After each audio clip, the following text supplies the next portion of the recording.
Et je vais partager avec vous une réflexion très très profonde. Parce qu'à chaque fois que je dis que je ne veux pas d'enfant, je me fais attaquer comme si c'était un péché.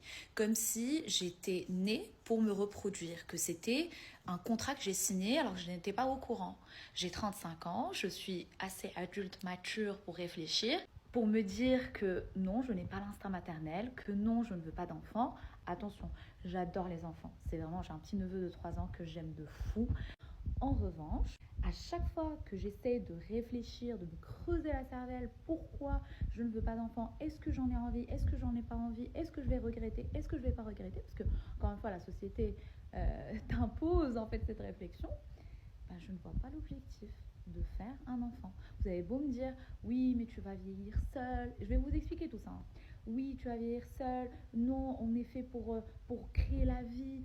Surtout les femmes, on est faites pour ça. Oui, je suis complètement d'accord. Mais moi, je ne me vois pas maman. Pourquoi? Un, je n'aime pas être responsable de quelqu'un d'autre. Aussi simple que ça. J'aime trop ma liberté. Je suis déjà de nature très stressée. Je me suis construite une vie que j'adore aujourd'hui, donc je n'ai pas envie d'être responsable d'un autre être humain parce que ça vient avec son lot d'anxiété, de stress. Encore une fois, toutes les mamans vont être d'accord avec moi. Quand tu as un enfant, bah, t'es plus la même. Tu as peur pour lui, tu as peur qu'il tombe, tu as peur qu'il lui arrive quelque chose, tu as peur de rater son éducation, tu as peur qu'il se fasse battre à l'école. Enfin, tu as peur tout le temps qu'il lui arrive un truc.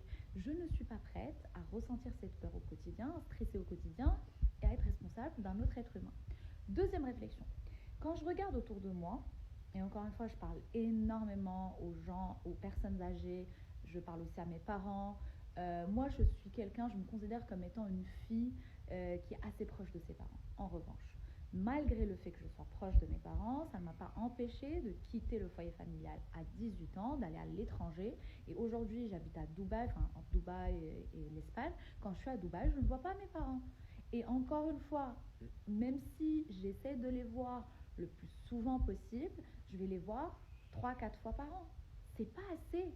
Donc, même là, tout à l'heure, j'étais avec eux, on est allé déjeuner, et ils m'ont dit ça, ils m'ont dit, bah oui, on se sent seul, dans tous les cas, on se sent seul. On a accepté, et limite, eux, ils se sont habitués à cette solitude quand on vient les voir. Limite, c'est un peu trop pour eux. C'est-à-dire qu'ils veulent rester un peu dans leur confort, dans leur silence, dans leur routine.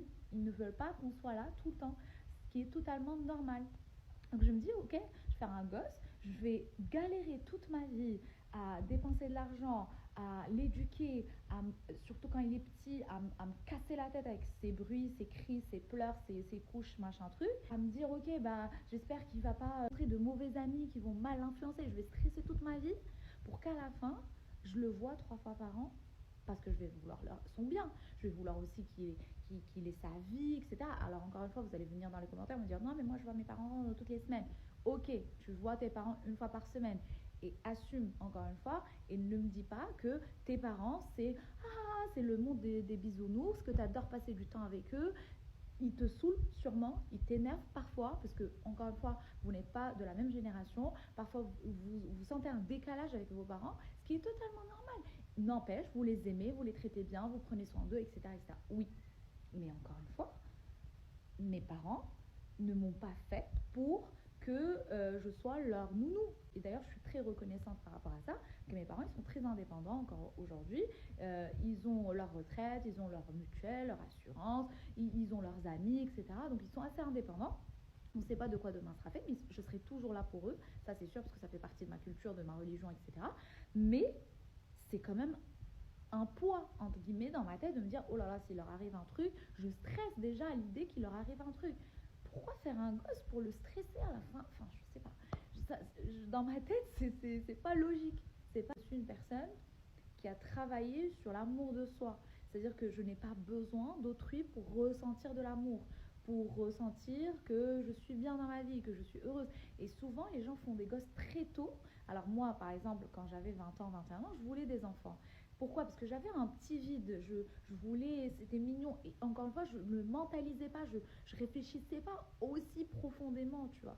Et donc forcément, bah, je me disais, oh, c'est mignon d'avoir un enfant, c'est normal d'avoir un enfant.